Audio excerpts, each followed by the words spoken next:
Hello ladies and gentlemen, and welcome to another episode of IntroTheGame. Today we're gonna take a look at an indie game that hit the market just about 2 weeks ago, Krater, developed by Fat Shark. Fat Shark is that Swedish indie company that in the past released a successful indie game called Hamilton's Great Adventures. And right now it's also developing War of the Roses with Paradox. So, what is Krater? Krater is a top-down RPG shooter with crafting, exploration, and team management. But before we talk more about the game, let's go in it and check the settings. So, let's see what we have. For key bindings, you can change everything, that's the usual and always a plus. It's bad when it doesn't have it. For audio, we have the basics, and for video, we don't have that many options, but I mean, it's an indie game, you can't expect too much from it. And one thing I got to say, this game came out a bit unfinished. It didn't even have audio settings, but in patches it got fixed, and they even said they will put multiplayer in it later on, so they're working on it. Now I'm gonna play the intro of the game and talk a little bit about the plot and the settings of the game. So if you don't want any spoilers at all, you can click on the annotation and get to the next part. The Krater, our home, was born in the Untergang when the old world died. The land we now walk upon was once known as Sweden, ruled by a tribe of diligent builders and fearless warriors. Nevertheless, the Untergang arrived.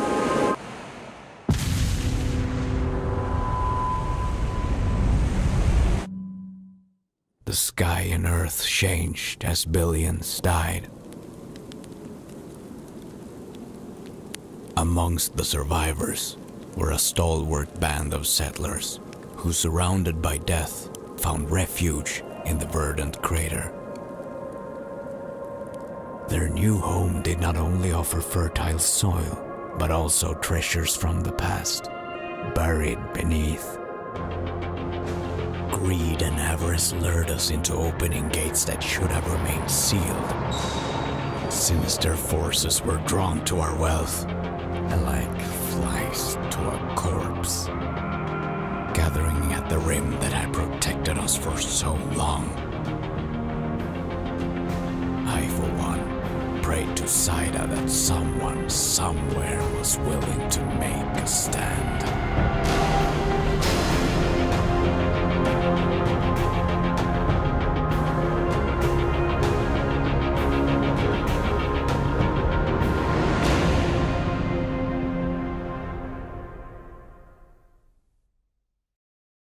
So, this game, as you probably can tell from the intro, is set in a post-apocalyptic Sweden, and you are a settler, and with other people you want to rebuild around the crater left by a huge explosion.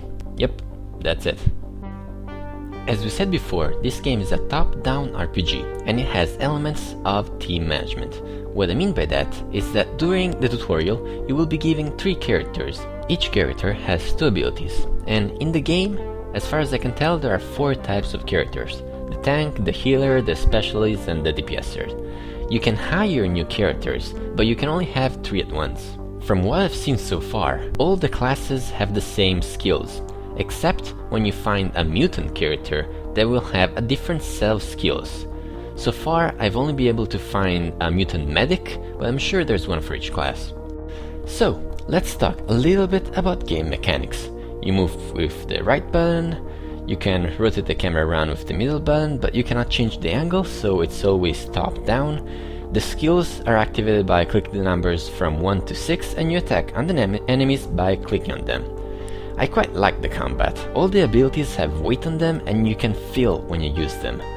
But my gripe with the combat is that after 2 hours of gameplay, I never fought more than 4 enemies at once, and the variety is not that great.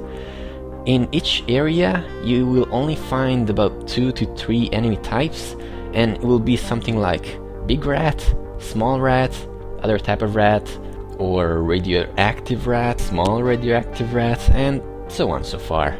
Due to this, the combat feels a little bit repetitive, and after just 2 hours, that's not a good thing. But don't worry, the game is not easy.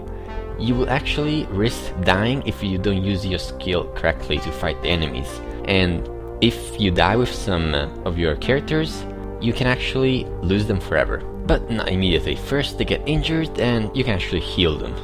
All of your units can level up after they gain enough experience, and you can upgrade them.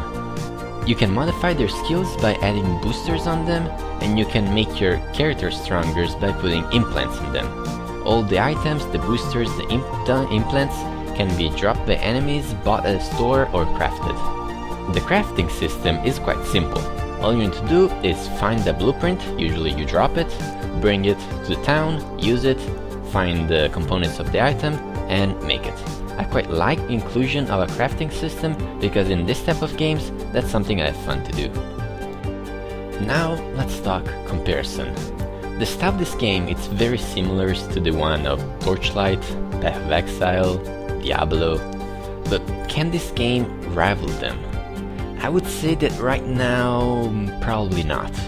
But it has potential, and maybe when they finish it via patches, it will be able to compete at the same level of those games. In this title, there are a lot of things that I like, and some things that I don't like. For the things that I like, as I said before, the combat. I love the skills, I love to micromanage 3 different characters at once. That's something I'm looking for in a game like this. And the crafting system is good. But I don't like how few enemies are there, how few enemies attack you at once. The world map is a bit confusing and slow to use, and the fact that the game came out unfinished. That's never good. As a final thought, I gotta say that if you like this kind of games and you have already played all the others, for $15 or 14 euros, the game has a lot of content, more than 200 quests, and about 50 of those are the main storyline, so at least 10 hours of gameplay, or way more if you do all the side quests. But if you don't usually play this kind of games and you want to try one, I would say either wait a couple of months or pick up Torchlight or Path of Exile. It's free. It's a safer bet, and they're all good games. And now it comes to the part of the show where I give something away, and today, since I just hit 100 subscribers, I'm gonna do something special. I have 2 more copies of Bunch of Heroes, and I'm gonna give them both away to one person so that he can play with his friends. To enter a contest, just leave a comment and be subscribed. Also, don't forget to like and share the video if you enjoyed it, because it helps a lot. Anyways, thanks a lot for watching. My name has been Gokalex, and I'll see you soon on the next episode of Intro the Game.